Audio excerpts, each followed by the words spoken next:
Profesor, Dime, César. eh, yo tengo me queda una duda respecto del último problema ese que planteó, que dejó planteado. Eso, ¿a qué se refiere ahí exactamente? O Y en el sea, caso de la factibilidad, yo en el caso del Bin Packing expliqué cómo se podía utilizar un algoritmo tipo uno para resolver un tipo 2 o cómo se podía utilizar un algoritmo tipo 2 para resolver un tipo uno ya, para el Bin Packing. La pregunta es, ¿cómo se podría utilizar un algoritmo tipo uno para resolver el problema de factibilidad? ¿O cómo se podría resolver el problema, un algoritmo del tipo 2 para resolver un problema de factibilidad? O al inverso. ¿Cómo se podría utilizar un algoritmo que resolviera el problema de factibilidad para resolver un problema tipo uno? ¿O cómo se podría utilizar un algoritmo de factibilidad para resolver el problema tipo 2? ya, ya, perfecto. ¿Vale? Fíjate que cambia un poquito. Entonces, porque el algoritmo tipo uno y el algoritmo tipo 2 te devuelven, en el caso de tipo uno te devuelven un número de estaciones o un número de bits, el de tipo 2 te devuelve un tipo de ciclo o una capacidad que necesitas en cada uno de los bits. En el caso de factibilidad, tú le das el número de estaciones y el tiempo de ciclo y él te devuelve si el algoritmo ha podido encontrar una solución. Entonces hay que hacer una pequeña modificación para poder utilizar estos algoritmos para resolver cualquiera de estos problemas. ¿De acuerdo? Y eso sería la pregunta. ¿Qué tendrías que hacer para poder utilizar un algoritmo tipo uno que resolviera el problema tipo uno para resolver un problema de factibilidad? ¿O cómo podrías resolver un problema tipo uno utilizando un algoritmo que resuelva el problema de factibilidad? ¿De acuerdo? Perfecto.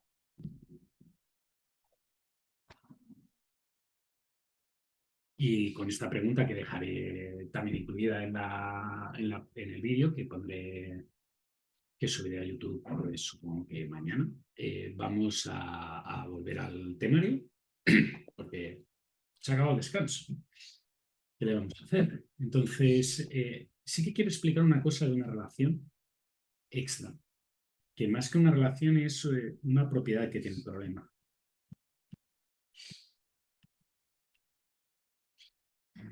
Y esto bordea el nivel en el cual nos vamos a meter un poco en un detalle un poco más matemático. No mucho, no os preocupéis, no voy a poner derivadas, ni integrales, ni fórmulas raras. Pero en muchas ocasiones los problemas tienen alguna característica y que puede utilizarse para resolver el problema. Y en este caso esa característica, esta propiedad del problema se llama reversibilidad. La idea es que yo puedo resolver el problema a la inversa. Traducido, que el problema es reversible. Y esto suena un poco abstracto hasta que uno lo pone con un ejemplo, así que he aprovechado el descanso para hacer un ejemplo aquí y lo vamos a ver a través de este ejemplo. Este es el grafo que se llama directo, pero podríamos crear un grafo de precedencias que fuera un grafo de precedencias inverso. ¿Y cómo sería este grafo de precedencias? Pues un grafo de precedencias inverso es el que tiene estas relaciones que habíamos puesto aquí al revés. Pues fijaros que lo que voy a hacer es eliminar estas flechitas que tenían una dirección concreta y las voy a sustituir por las mismas flechitas en dirección contraria. Traducido. Las voy a poner así.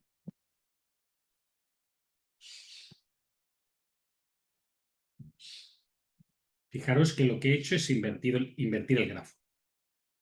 Si A era precedente de B, ahora B es precedente de A. Y alguien me dirá, ¿y esto para qué sirve? Bueno, pues este dibujito que he hecho yo ahora es otro problema. No es el mismo problema, pero si yo quiero resolver este problema, ahora podría poner el mismo tiempo de ciclo y ahora construir una solución para este problema. ¿De acuerdo? Entonces, En este caso, por ejemplo, podríamos hacer que esto lo hiciera la estación número 1, que esto lo hiciera la estación número 2, que esto lo hiciera la estación número 3, que esto lo hiciera la estación número 4, y esto sería lo que haría la estación número 5. ¿De acuerdo? Y hemos resuelto otro problema. Pero si nos fijamos con el grafo original, esto es equivalente en el grafo original a decir que esto es lo que va a hacer el trabajador número 1, que esto es lo que va a hacer el trabajador número 2, que esto es lo que va a hacer el trabajador número 3, que esto es lo que va a hacer el trabajador número 4 y que esto es el trabajador número 5. Traducido, cuando yo he puesto estación número 1 en azul, lo que he definido es qué es lo que va a hacer el último trabajador. Cuando yo he puesto trabajador 2, estación 2, en el fondo lo que he hecho es decidir lo que va a hacer el penúltimo trabajador, el antepenúltimo trabajador y así sucesivamente. Fijaros que la solución que he obtenido, o más que la solución, el valor de la solución es el mismo, pero la asignación que he obtenido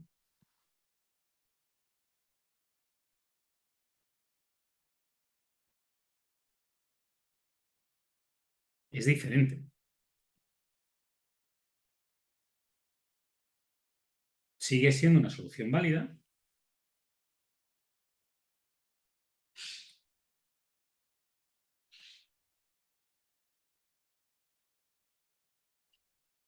pero diferente.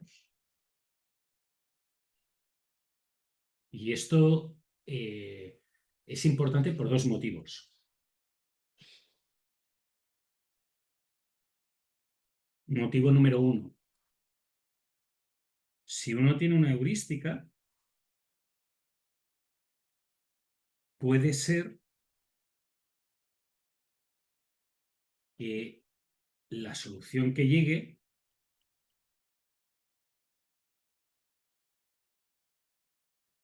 sea otra. Recordad que una heurística no se asegura obtener la mejor solución posible, no se asegura el óptimo, se asegura una solución. En el momento en que le he dado la vuelta y el algoritmo toma otras decisiones, puede ser que tenga suerte y que obtenga una solución mejor. Pero si uno tiene una heurística rápida, vale la pena, en este caso de problemas, a darle la vuelta al grafo y volver a resolver. Y si le sale una solución mejor, pues mira, sin mucho esfuerzo de programación, sin mucho esfuerzo matemático, ha encontrado una mejora rápida. La segunda condición por la que esto puede ser importante es que se sabe que para un método exacto, como la programación lineal entera, el tiempo de cálculo puede variar. Un método exacto os asegurará que si le dejáis tiempo suficiente, llegará al óptimo. El problema es ese, si le dejas tiempo suficiente. Se sabe que hay grafos que son más fáciles. Y el grafo inverso puede ser más fácil. Puede ser que os dé la solución óptima o que alcance la solución óptima más rápido que el grafo original. Por tanto, acostumbra a ser una buena idea darle la vuelta y mirarlo. Dice, profe, ¿no es necesario determinar la ruta crítica para luego ver cómo asignar las estaciones? Eso es una pregunta interesante y de difícil respuesta, Nicolás. El problema aquí es que, en este caso concreto, la ruta crítica puede ser informativa. ¿Por qué? Pues porque el grafo es bastante planito y como es bastante planito, los tiempos que tienes que hacer en la ruta más larga de operaciones que hay puede ser que te permitan el resto de operaciones meterlas en los agujeros y llegar a una solución. Pero como regla general no es así. Y el motivo es el siguiente. Si tú te fijas, por ejemplo, en este gráfico de aquí, fíjate que la ruta crítica, así a ojo de buen cubero, con los números que hay, es muy probablemente esta. Esta es la ruta más larga que podemos encontrar. Pero esta ruta crítica no incluye muchas operaciones y estas operaciones se tienen que seguir haciendo. Entonces, ¿qué pasa? La ruta crítica aplica, a como se os explica en gestión de proyectos, cuando no hay recursos, o más bien cuando los recursos que pueden usarse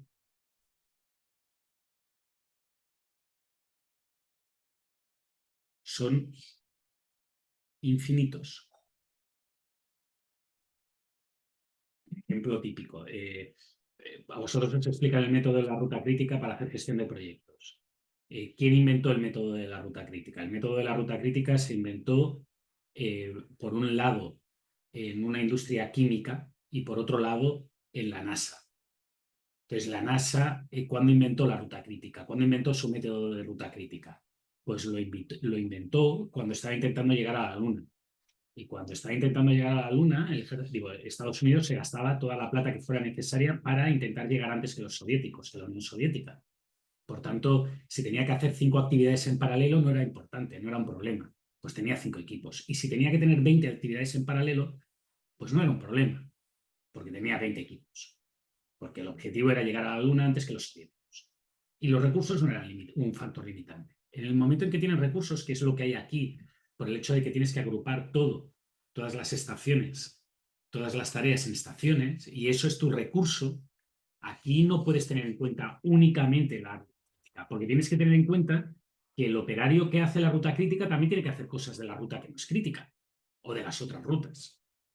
Entonces, la idea que tiene Nicolás se utiliza como medida, como información para intentar agrupar las cosas. Aquellas que tengan más cosas pendientes que se tienen que realizar después de ella, pues tienen mayor prioridad. Parece que tienes que hacerlas antes. Pero con resolver el problema de la ruta crítica no tienes suficiente. Porque el problema de la ruta crítica requiere más. Requiere una serie de hipótesis que este problema no tiene. ¿De acuerdo? Espero haberte Muchas gracias. contestado, Nicolás. ¿Sí? Sí, perfecto. Sí, mire, si es que puede ir para el anterior, para el caso, para la diapo anterior. Para la original. Sí, en cualquiera de los dos casos. Sí, es al final, mire, en ese.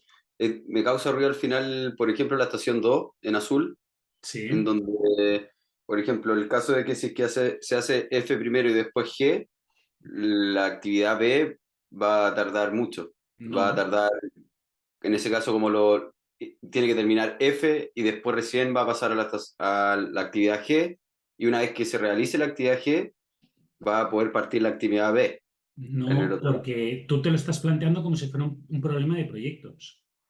Por eso te he puesto el ejemplo del auto. Claro. Entonces el auto pasa completo, no pasa una parte del auto, pasa el auto entero. Entonces, ¿qué Ah, pasa? perfecto. El trabajador que está en la estación, imagínate que se hiciera al revés, como está aquí. El trabajador que está en la primera estación hace I y J y pasa el auto completo a la estación 2. Bueno, no es que lo pase él, porque el auto pesa mucho.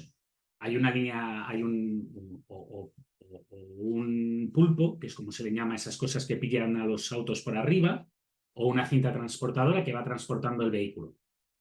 Entonces él hace sus cosas, pasa a la estación 2. El de la estación 2 tiene 11 unidades de tiempo para hacer sus cosas.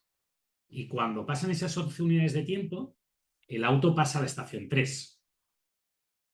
Y Sí, el tipo de la estación perfecto. 3, lo único que tiene que encontrarse es que todo lo que había que hacerse antes ya está hecho. ¿Sí? Sí, perfecto, profe. Lo estaba viendo No como si fuese. un proyecto. Es Así que es. eso es uno de los problemas que hay con, con esta área. se parece, utiliza un grafo, pero es un grafo diferente. Igual que en rutas, en diseño de itinerarios, se utiliza un grafo también, que es el grafo de carreteras. Y tú trazas una ruta en el grafo, ¿sí? Pero no es lo mismo que en gestión de proyectos. ¿Por qué? Porque en gestión de proyectos, al final lo que tienes es una carta Gantt, ¿sí? Y en esta carta Y Gantt, yo antes estudiaba obras civiles, entonces veíamos harto los grafos sí, y claro, esos son proyectos, son actividades que... claro, tú te lo planteas de esta manera. Tú te lo planteas como una carta Gantt en que hay operaciones y entonces cuando se acabe esta operación puedes empezar esta, pero a la vez puedes estar realizando esta, por ejemplo, porque solamente tiene esta de precedente. Claro, claro. Y aquí no es lo mismo. Aquí el tipo que hace estas dos, por ejemplo, podría ser la estación 1, y entonces el trabajador que está en la estación 2 tiene que esperar a que le pasen el auto. Y entonces hace esta. Pero no Sí. importa, porque después viene otro auto, que sería el auto azul, y fíjate que mientras que la estación 1 está trabajando con estos, pues cuando acabe pasará a la estación 2. Por tanto, fíjate que las estaciones están vinculadas a los tiempos.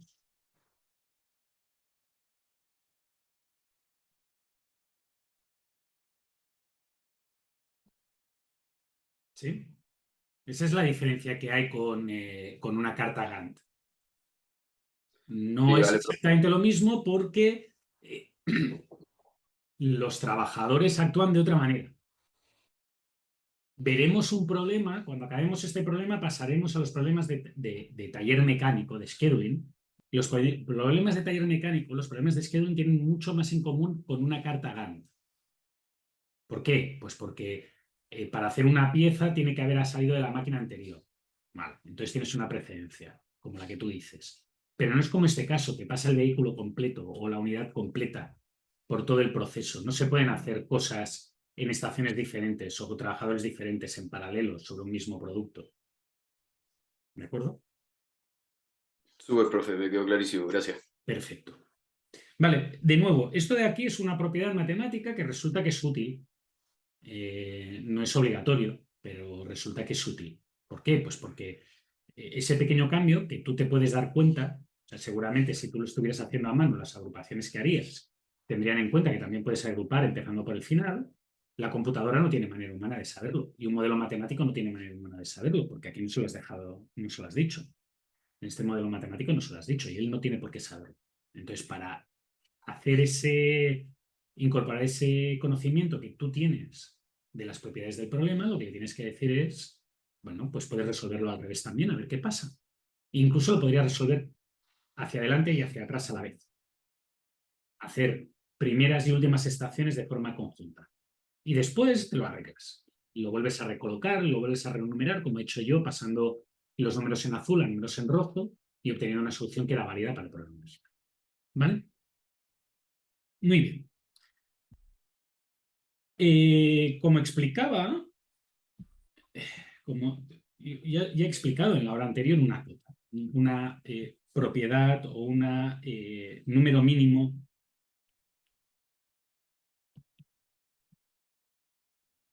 de estaciones teniendo en cuenta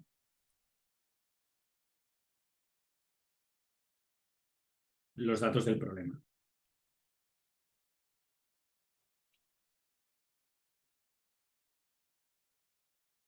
No me voy a meter mucho en el tema porque esto nos llevaría a un pozo de detalles excesivos para un curso de magíster, pero si os acordáis cuando yo estaba explicando métodos de resolución al principio del curso, yo hablé de un método exacto que se llamaba Branch and Bound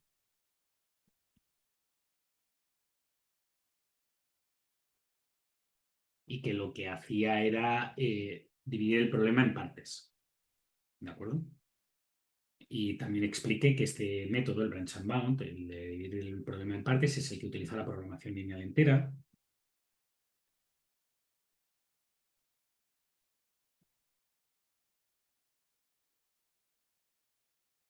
entre otros métodos, entre otras aplicaciones. La programación lineal entera es uno de los ejemplos paradigmáticos del branch and bound, y el branch and bound tenía dos partes. El branch, que era dividir el problema,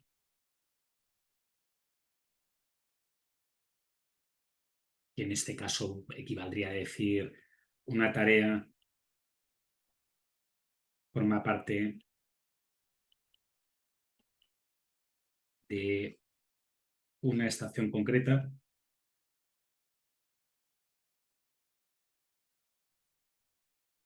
o no, que básicamente es decir que alguna variable x y j pues pasa a valer 0 o 1, y eso divide el problema en dos casos. Y después tenemos el bound, que es, en el caso de la programación lineal entera, es resolver el programa lineal, que es básicamente estas variables x y j que pueden valer 0 o 1, decir que no, que pueden valer entre 0 y 1. Y esto me da un valor, una estimación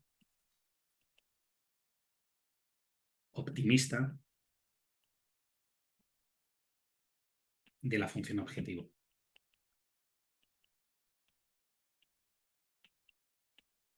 Y esta estimación optimista en Branch and Bound se utiliza para decir, bueno, si yo ya tengo una solución que vale 5 y esta solución... Profesor, se le fue el audio.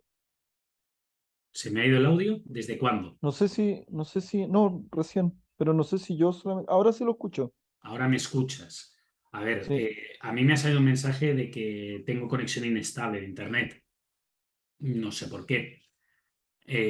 Voy a hacer estoy seguro que esto se ha grabado, por tanto, si lo veis lo podréis volver a ver, pero la parte del branch es dividir el problema en subproblemas, y estos subproblemas normalmente se consiguen fijando alguna variable a 0 o a 1, y eso queda un subproblema. Por ejemplo, la tarea 1 va a la estación 1 o no va a la estación 1, ¿vale? Y eso crea dos problemas.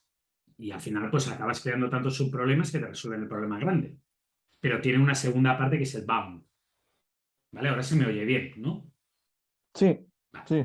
El bound, en el caso de la programación lineal entera, lo que hace es resolver un programa lineal en el cual haces una estimación optimista. Por ejemplo, en este caso había dicho transformar variables binarias en variables entre 0 y 1. Entonces, si la estimación optimista del problema tiene un valor de función objetivo mayor a la solución que ya tengo, pues yo ya sé que por ahí no me vale la pena ir.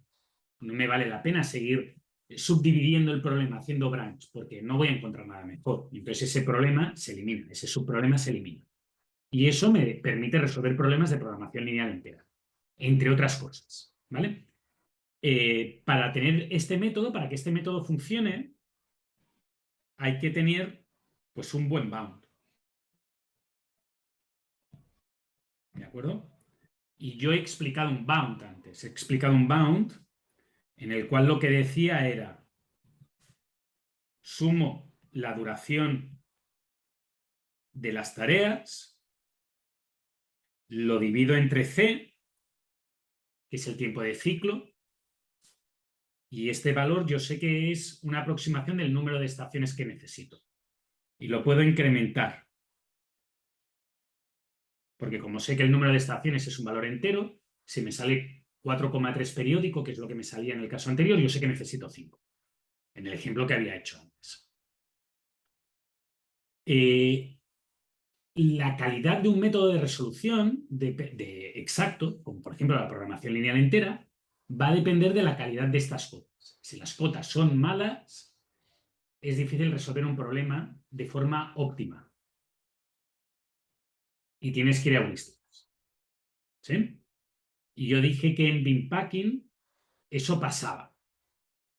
Lo que no he dicho es que, y es lo que os voy a dejar como pregunta, es que en el caso de este problema de aquí, voy a copiarlo para que lo tengáis.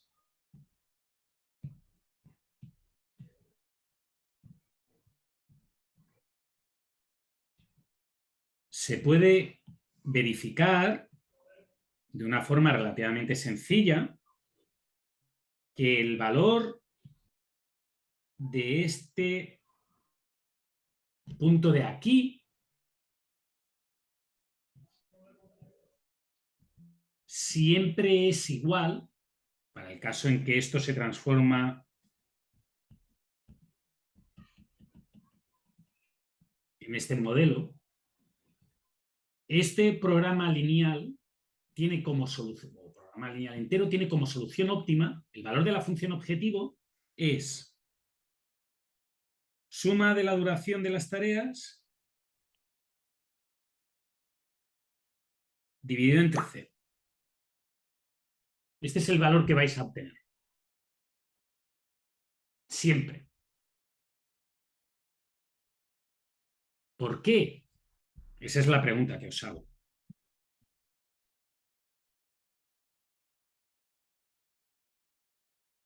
Lo que sí que os puedo dar como conclusión es que si resolver un programa lineal, que normalmente cuando uno resuelve un programa lineal tiene que hacer muchísimas cosas, si resolver un programa lineal tiene el mismo valor que unas sumas y una división, este programa lineal es malo.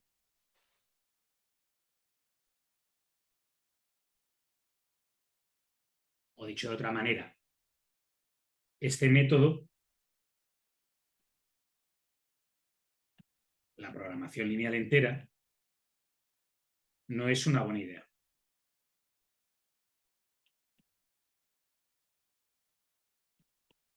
¿Vale?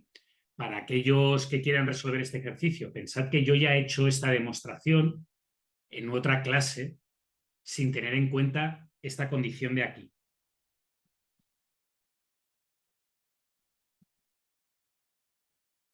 Por tanto, lo único que tendríais que ver es cómo conseguir cumplir esta condición de aquí.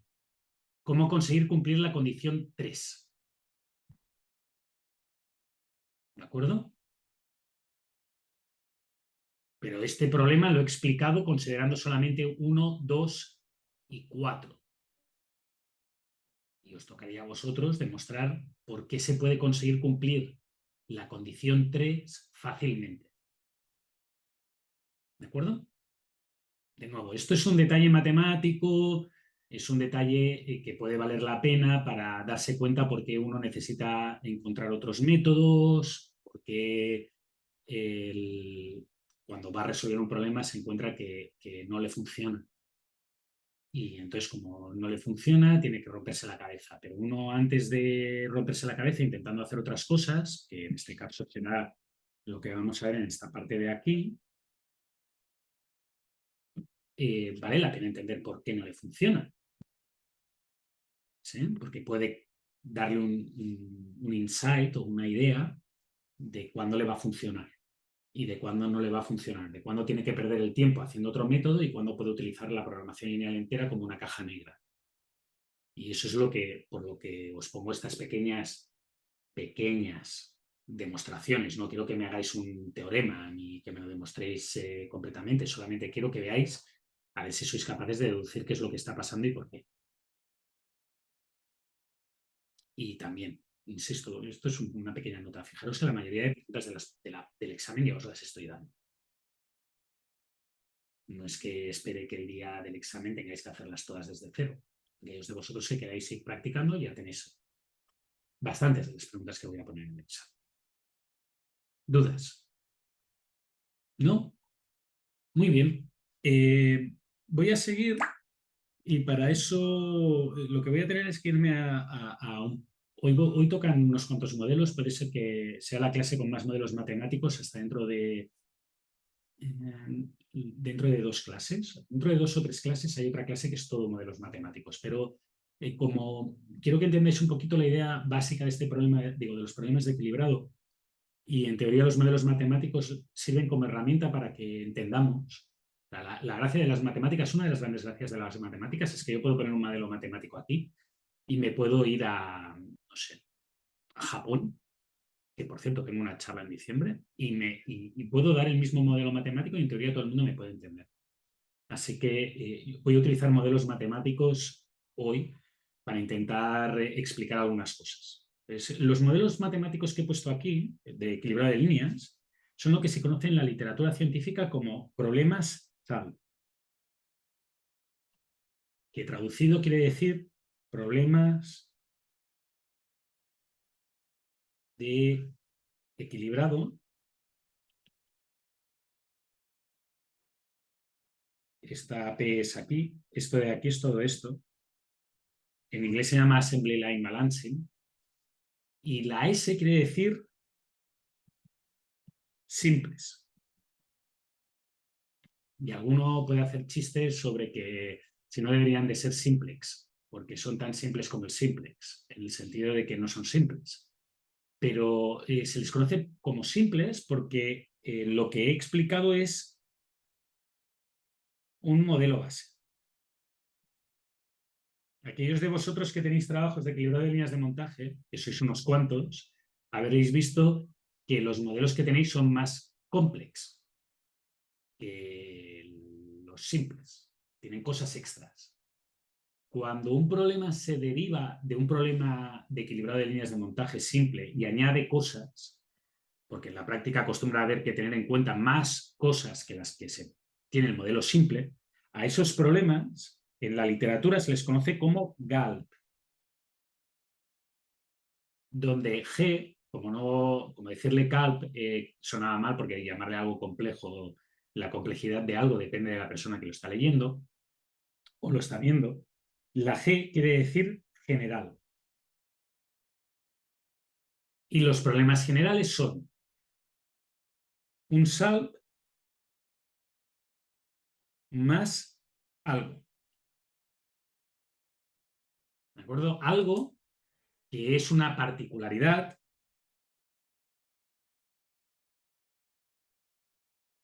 del entorno. ¿De acuerdo? Voy a poner unos cuantos ejemplos. Posiblemente voy a poner un par o tres, no voy a poner muchos más, de particularidades que os podéis encontrar. Y cómo eso modifica el modelo matemático, la idea básica del modelo matemático. El primer ejemplo que voy a poner es el primer problema de equilibrado de líneas de montaje que yo me encontré. Yo llevo trabajando en este tema desde el 99, cuando estaba haciendo el magíster. Y en ese caso, el problema que me encontré era un problema que sucedía en una fábrica de motocicletas. Era un problema en motocicletas. No sé si... Bueno, las motocicletas normalmente se montan, están como elevadas con un pulpo, entonces pasan por el trabajador y el trabajador va haciendo sus operaciones. El trabajador resulta que hace lo que le toca. Cuando acaba, la motocicleta se traslada a la siguiente estación, al siguiente trabajador y le pasa una nueva moto y hace exactamente lo mismo. Las motocicletas tienen tareas que se llaman tareas limpias y tareas que se llaman tareas sucias. ¿De acuerdo? Las tareas limpias son tareas que se tienen que hacer, como dice su nombre, con las manos limpias. Y las tareas sucias, como su nombre indica, son tareas que se tienen que hacer con las manos sucias. En realidad no es con las manos sucias, es con las manos engrasadas. Generalmente todo el trabajo que se tiene que hacer en el motor requiere manos sucias, porque las piezas son muy pequeñitas y si no están engrasadas puedes dañarlas en el montaje. Las tareas que requieren manos limpias son todos los embellecimientos. Nadie le gusta tener una mancha de grasa en el asiento de su motocicleta recién comprada. Entonces, como a nadie le gusta tener la motocicleta manchada, cuando uno hace el equilibrado de las líneas, lo que intenta es que, bueno, no es lo que intenta, lo que obliga es que en las estaciones que tienen tareas con manos sucias, no haya tareas con manos limpias. ¿De acuerdo? Y esto es relativamente fácil de evitar. Si tienes un conjunto de tareas de manos limpias que le voy a llamar L y un conjunto de tareas con manos sucias que les voy a llamar S, lo que voy a hacer es que para todas las piezas Y que pertenezcan al conjunto de manos limpias y para todas las piezas Y' que pertenezcan al conjunto de manos sucias y para todas las estaciones, no se puedan asignar limpias y sucias a la vez. ¿Y cómo se consigue esto?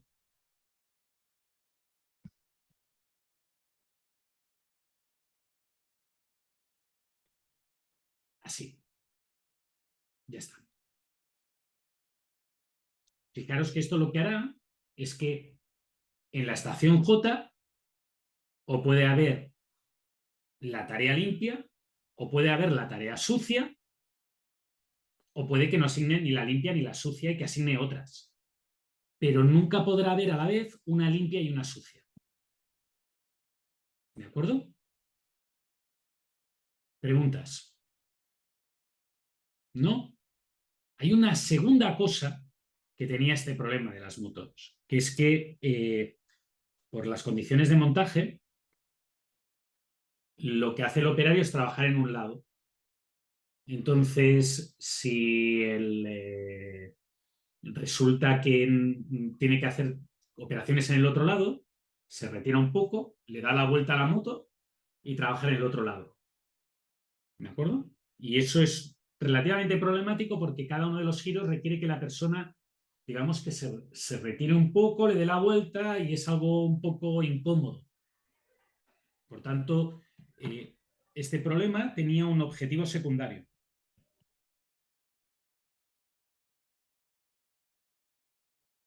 Y este objetivo secundario era minimizar el número de giros.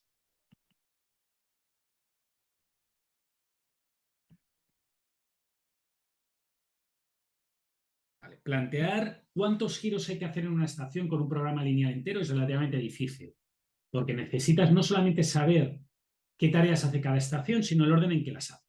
Entonces, como eso era un poco complejo, lo que se va a hacer es sustituir esta condición de aquí por una condición que sea minimizar el número de estaciones con giros.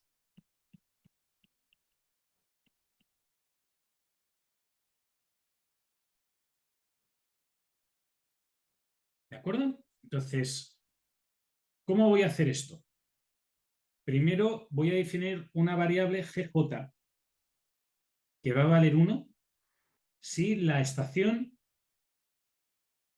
requiere un giro.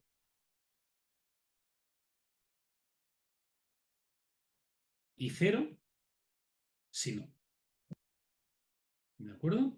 Y esto lo voy a tener que poner en la función objetivo de alguna manera. ¿Cómo lo voy a poner? Pues lo que voy a hacer es minimizar el número de estaciones que necesito más un valor alfa pequeñito para que el número de giros sea menos importante que el número de estaciones, multiplicado por el número de estaciones que requieren giro. ¿Vale? Esto es lo que se entendería por una función objetivo multiobjetivo con criterio lexicográfico. Y este criterio lexicográfico básicamente lo que dice es que esto de aquí es mucho más importante que esto de aquí. Y eso se consigue usando un alfa pequeño. también, para aquellos de vosotros que os queráis ganar el cielo de sacar muy buena nota en la prueba, en el examen, es suficiente con hacer que alfa sea igual a 1 partido entre m más 1.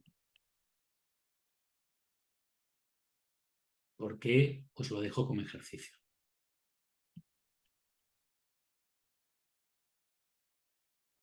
¿De acuerdo? Fijaros que todo esto alguien me dirá, pero profe, esto es muy matemático comparado con... no, esto es ingeniería. Estamos utilizando las matemáticas para resolver algo. ¿Por qué somos capaces de hacer esos trucos? ¿Qué contribución tienen esos trucos? Pues que nos están facilitando el problema que nosotros queremos resolver realmente. Primero, minimizar el número de trabajadores que necesito y una vez que sé que ese es el número mínimo posible, vamos a intentarles hacer la vida lo más fácil posible a ellos. Y eso se minimiza, pues minimizando el número de giros. ¿Vale? Ahora, lo que vamos a tener aquí para calcular el número de estaciones que sé seguro que requieren giros es que yo sé seguro que una estación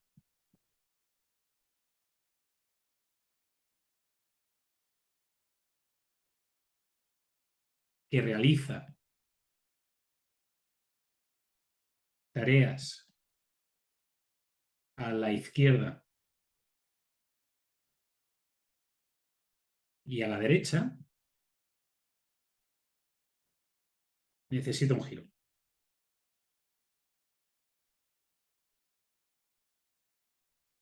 ¿Vale? Por tanto, lo que voy a definir son dos conjuntos de tareas. El conjunto I, que son tareas izquierda,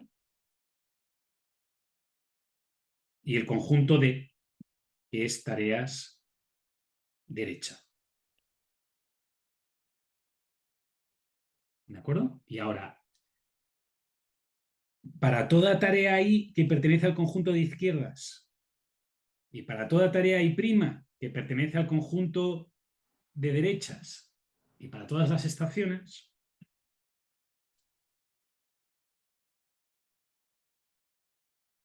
si hay una tarea izquierda y hay una tarea derecha, cualquier tarea izquierda y cualquier tarea derecha que se asigne a esa estación,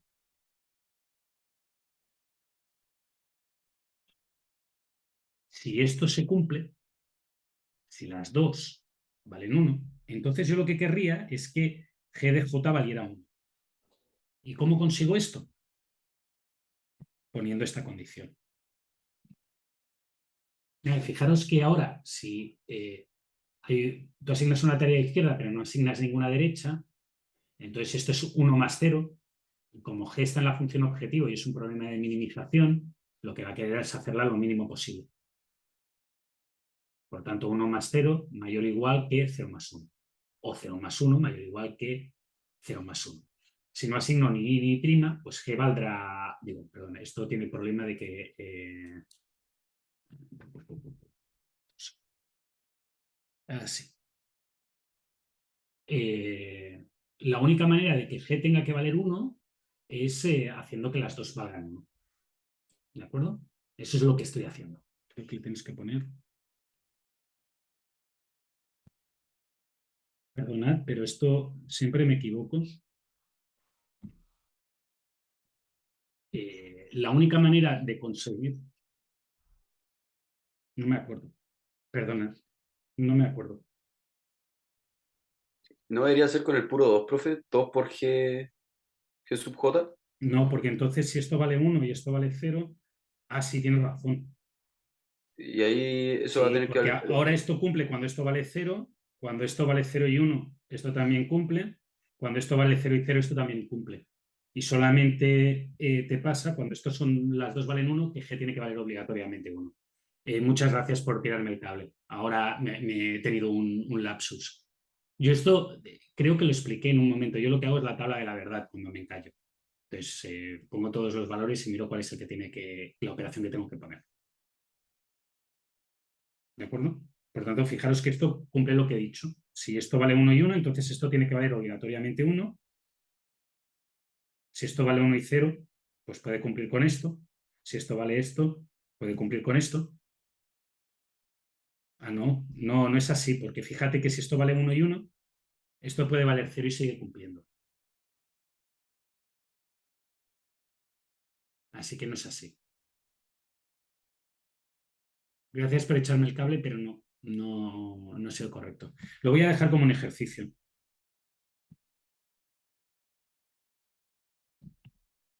¿De acuerdo?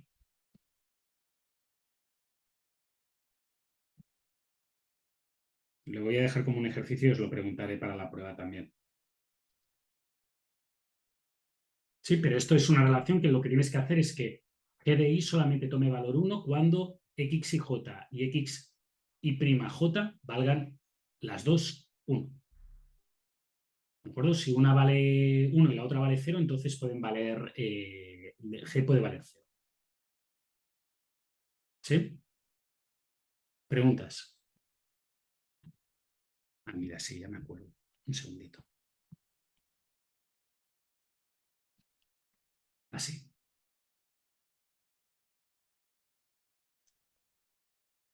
Y ahora lo que voy a dejar es como pregunta por qué funciona.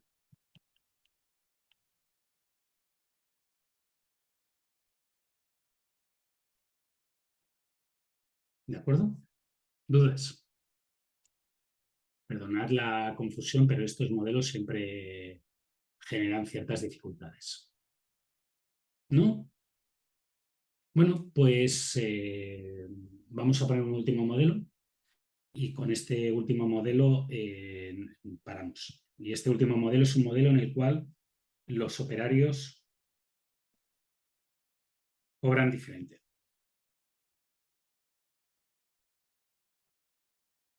O sea, hasta ahora habíamos pensado que todos los operarios cobraban lo mismo, todos son idénticos. Por eso lo que estamos minimizando es este valor de aquí. Minimizamos el número de operarios, el número de operaciones. ¿Sí? Ahora, lo que vamos a tener es operaciones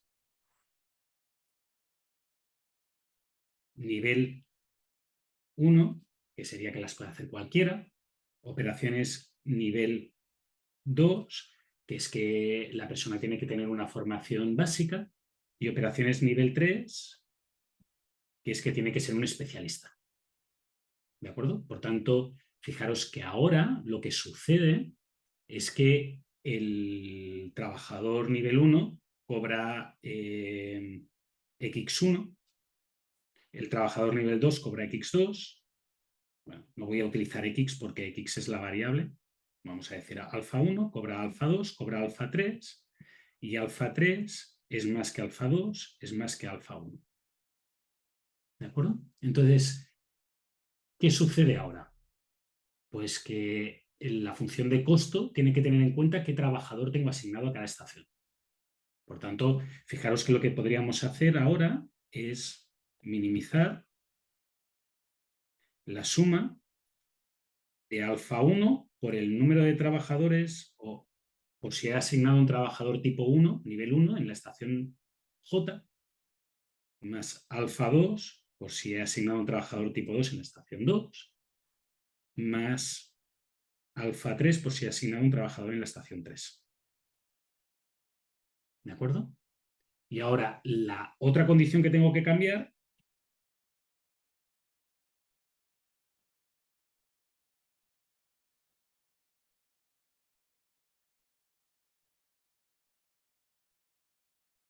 es esta.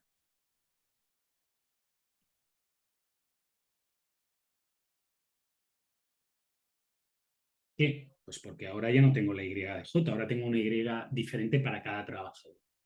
Y esto lo voy a hacer en 2 pasos.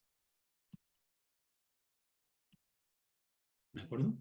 Todo lo demás se mantiene igual, porque fijaros que la Y no interviene. O sea, el tipo de trabajador no interviene para determinar que todas las tareas se tienen que haber realizado y para determinar que las estaciones tienen que estar asignadas. Digo, las presencias se tienen que cumplir. Lo único que me va a cambiar es que antes yo tenía un indicador por si se trabajaba o no con un trabajador concreto.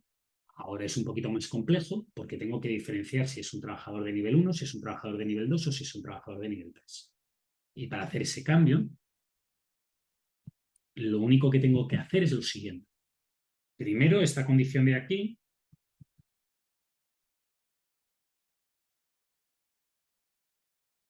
va a tener que tener en cuenta los 3 trabajadores.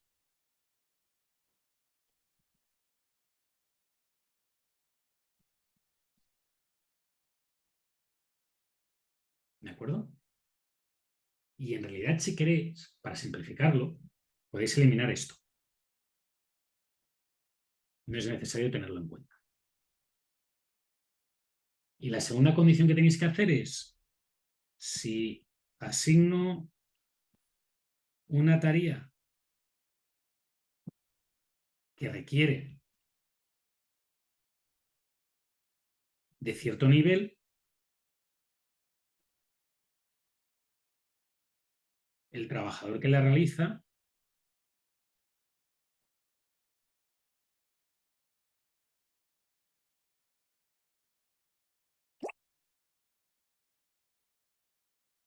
debe estar calificado para hacerlo.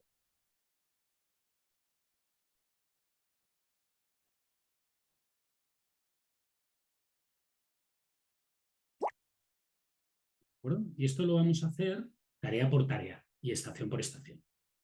Por tanto, para todas las tareas que requieren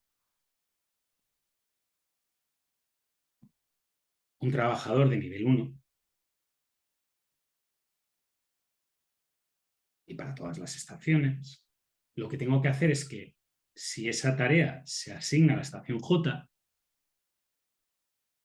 tengo que tener un trabajador de calificación 1 o un trabajador de calificación 2, si sabe hacer cosas más difíciles, sabe hacer las básicas, o un trabajador de calificación 3.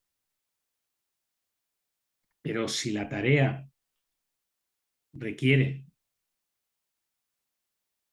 nivel 2, entonces el trabajador tiene que ser un trabajador de nivel 2 o un trabajador de nivel 3. Y si la tarea requiere nivel 3,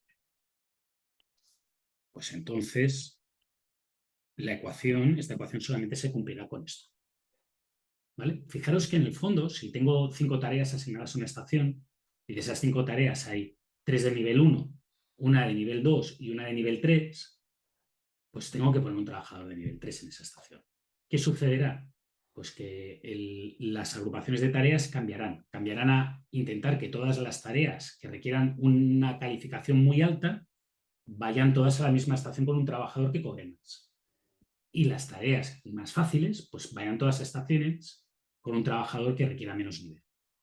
¿De acuerdo? Esto lo que permite, en el fondo, es hacer una asignación de tareas más adecuada a los niveles de trabajo que tiene cada uno y no tener que tener todos los trabajadores ultracalificados, solamente aquellos que realmente lo necesitan. ¿Preguntas? ¿No? Muy bien, pues acabamos con el modelo básico y ahora vamos a la resolución. Y como quedan 20 minutitos, hoy no voy a poner código, solamente voy a explicar las ideas generales. ¿De acuerdo? Y la idea general aquí es que el método más fácil es para resolver el problema tipo 1.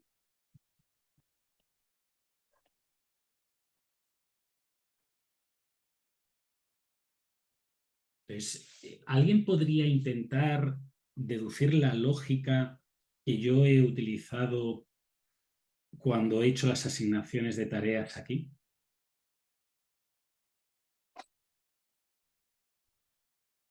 ¿Cuál ha sido la lógica que ha habido detrás mío? ¿Alguien podría intentar verbalizar qué es lo que he estado intentando hacer?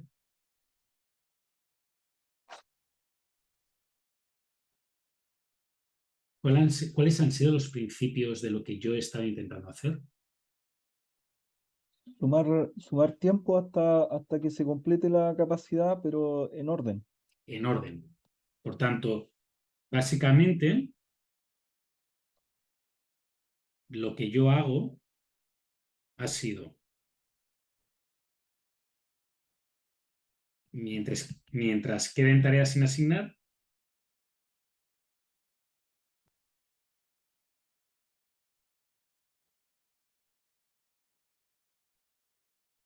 escoger una tarea sin predecesores, pendientes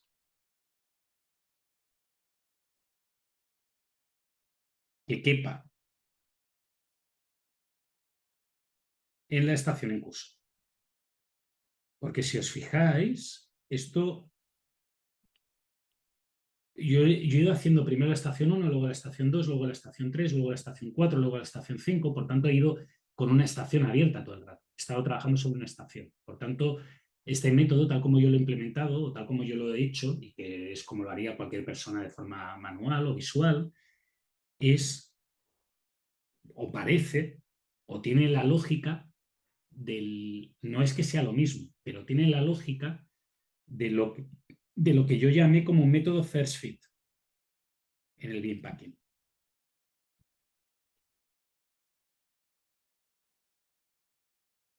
No best fit, no miro todas las estaciones, miro la que tengo.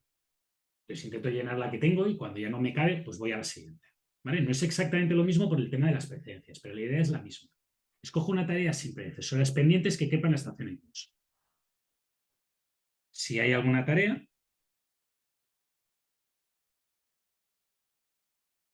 escogida, entonces lo que hago es añado esa tarea a la estación. Y si no, pues paso a construir una nueva estación.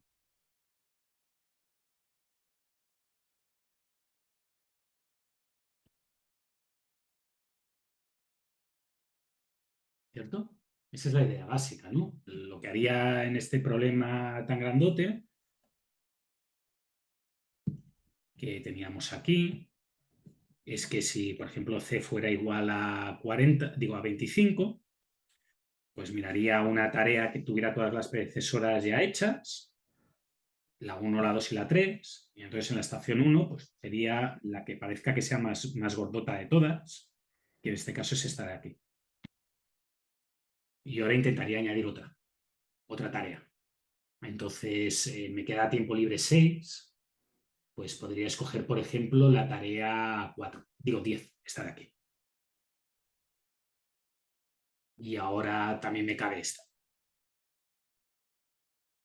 ¿Vale? Y esto sería la estación 1. Fijaros que he escogido una tarea que tenía una predecesora, pero como ya he escogido a su mamá, entre comillas, o a su predecesora, pues puedo seguir.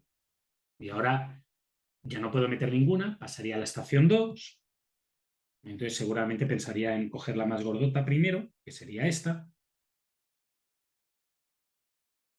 Y luego seguiría, pues la más gordota que tengo que quepa es esta.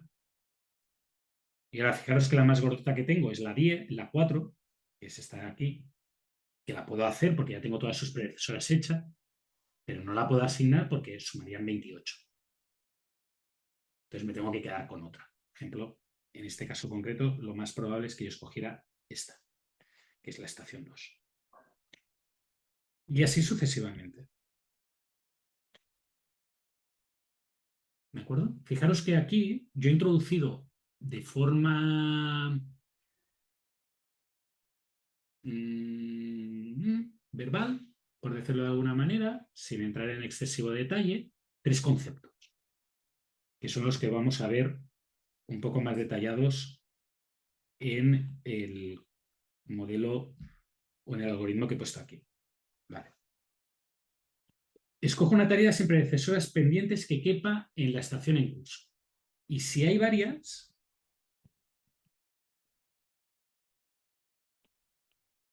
opto por la más grande.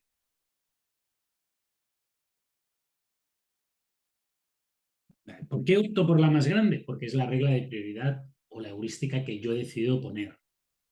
Mi motor, en caso de duda o entre alternativas, es quedarme con el mayor. ¿De acuerdo? Alguno de vosotros debe tener el NAMIAS, el libro del curso de gestión de operaciones. Si abre el NAMIAS y busca ensamblado de líneas de montaje, verá que hay una sección dedicada al problema. Y el NAMIAS recomienda otro método, que se llama el método de Helgerson y Byrne, que básicamente sustituye este rojo que he puesto aquí. ¿Vale? Y no os preocupéis que lo veremos la semana que viene en clase, pero que quede claro que esa regla de optar por la más grande es la regla que yo he decidido. No tiene por qué ser la mejor, es la que yo he decidido. ¿De acuerdo? Ahora, si hay alguna tarea escogida, añado esa tarea a la estación. Y cuando añado esa tarea a la estación, además, mi cerebro y lo que yo he ido explicando en el ejemplito que tenéis antes, que después lo cogeré y lo trasladaré a la lámina siguiente a esto para que quede conjunto, yo he hecho dos cosas más. Y las dos cosas que he hecho además es, he reducido el tiempo disponible en la estación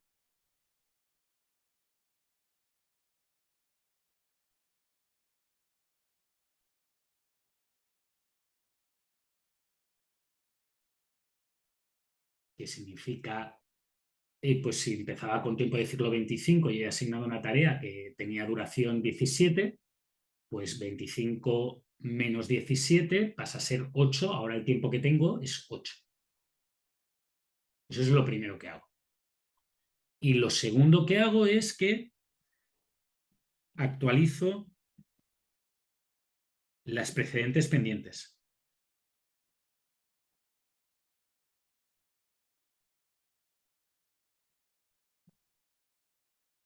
Si os acordáis, al principio del todo, yo no podía escoger la 17. Pero después de escoger la 3, paso a poder escoger la 17. Por tanto, de alguna manera tendré que llevar una contabilidad de las tareas precedentes que me faltan por asignar de cada tarea. Cuando el número de precedentes pendientes sea igual a 0, pasa a ser escogible. Originalmente las tareas escogibles eran la 1, la 2, la 3 y la 10, que si os fijáis no tienen ningún arco que incide sobre ellas. Y después 3,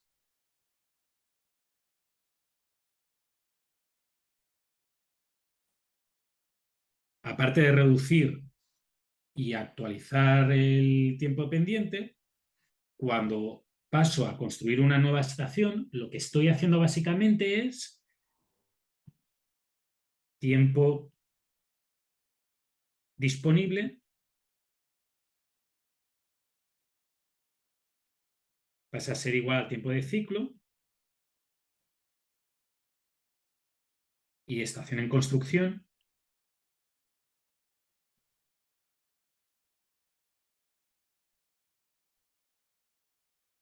es estación en construcción más 1. ¿De acuerdo? Esto es relativamente fácil de implementar. Lo único que hay que andar con cuidado es este punto de aquí. ¿Vale? Entonces, como tengo todavía 10 minutos y es un tema relativamente complejo y lo voy a tener que explicar al menos 2 veces, y ya me he quedado en familia, como cada clase, cuando llega la hora final, pues estoy en familia. Os agradezco a los 3 que vengáis, de verdad, que estéis aquí, porque si no me sentiría solo como hablando contra la pared. Voy a entrar en detalle de cómo lo voy a hacer. Este código ya lo tenéis disponible en GitHub, pero por si acaso, el detalle de la implementación de lo que hago es el siguiente. Primero, tengo que guardar las precedencias. ¿Vale? Y esto hay varias maneras de hacerlo. En el código que tenéis en GitHub lo hago con una matriz. ¿Sí? Y esta matriz, por ejemplo, lo que tendría es una forma como esta.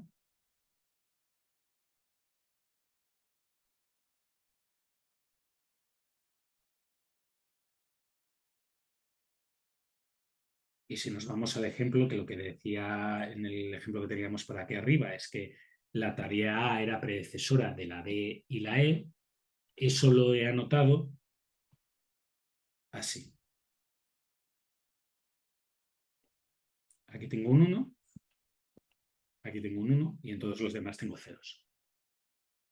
¿Vale? Entonces, si lo miramos así, al principio del todo,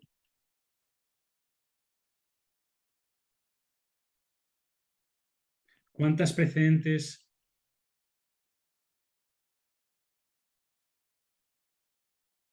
pendientes tiene cada tarea?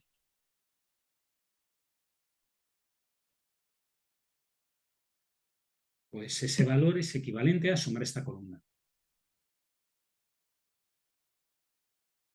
¿De acuerdo? Por tanto, fijaros que si yo sumo esta columna para la tarea B, pues como solamente tiene una pendiente, que es la A, pues el número de tareas precedentes pendientes que tiene es 1. Y para la tarea E, pues fijaros que tiene también una precedencia de la D, pues será 2. Si hacemos la fila de la D, fijaros que esta fila de la D sería, solamente tiene un 1 aquí y todo lo demás sería ceros.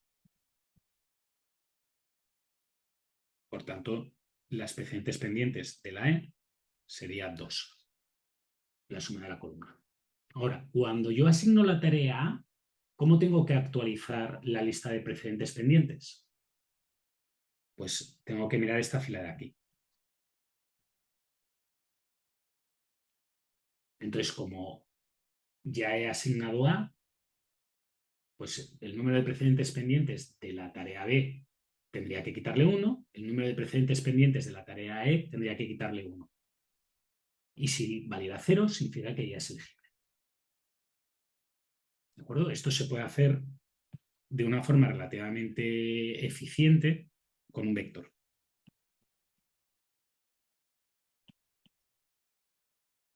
Sumando columnas, restando filas. ¿De acuerdo?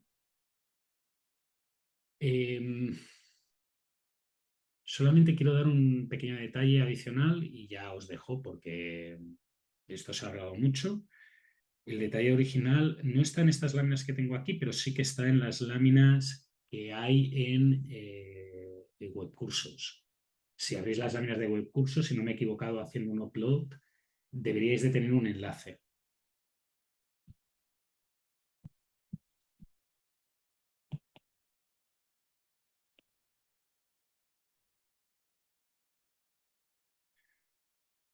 Que dice algo así como github.com Jordi Pereira Gude Salk Basics. ¿De acuerdo? Revisadlo. No os preocupéis porque lo volveré a poner. Y si no lo podéis buscar, entráis en github.com Jordi Pereira Gude y os saldrá. Uno de los repositorios que tengo es esto. Ese código es un código que se utilizó para una sesión de presentación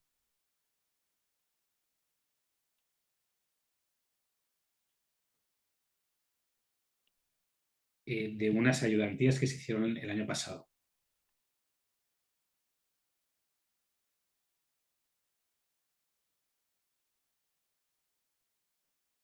¿De acuerdo? Por tanto, si tenéis más curiosidad en ver cómo hacer esto, esos vídeos deben de estar ya en YouTube. Si no están en YouTube, os los subiré de nuevo. Podéis ver una presentación de cómo un par de compañeros vuestros que ya están trabajando en la empresa explican cómo funciona ese código. Y ese código resuelve el SAP. Y lo explicaron en como unas cuantas horas. Tardaron. El año pasado no daba nada de informática, de computación en clase, por tanto ellos fueron los que se encargaron de dar esas 2 sesiones para explicarlo. Os subiré los enlaces por si tenéis que repasarlo, ¿vale? O por si queréis repasarlo. Sobre todo aquellos de vosotros que tengáis que programar alguna cosa de equilibrado para el trabajo, puede ser que os valga la pena partir de un código un poquito más avanzado y viendo todos los detalles que hay y con una explicación un poquito más larga. ¿Sí? Yo en clase y en el repositorio que ya tenéis, hay una versión que hace esto, que lo hace con matrices. Y funciona. En este repositorio hay una versión que utiliza conjuntos o que utiliza listas. Pero en el fondo, en las dos lo que están haciendo es lo mismo. Lo único que listas es más eficiente que matrices. Suma y restan columnas y filas para identificar aquellas tareas que tienen valor cero y que por tanto ya se pueden asignar. ¿Sí?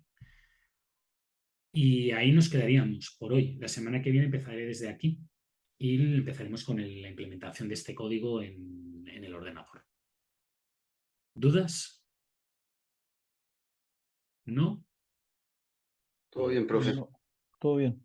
¿Todo bien, César, Nicolás, Fernanda? Sí, ¿Todo bien? Sí, Pues profe. sí. lo Sí, dicho, profe. nos vemos la semana que viene. Voy a buscar ese vídeo. Si no está ya puesto, os lo volveré a subir. Y si no, pues os pondré el enlace para que lo tengáis. Y ya está. Nos vemos la semana que viene, que por suerte la semana que viene no tenemos clase, pero dentro de 2 volvemos a tener otro lunes festivo. Perfecto, vale. Muchas gracias, profe. De nada, Chao, profe. Chao. Gracias, profe. Buena semana. Lo Hasta mismo luego. digo. Buena semana. Chao.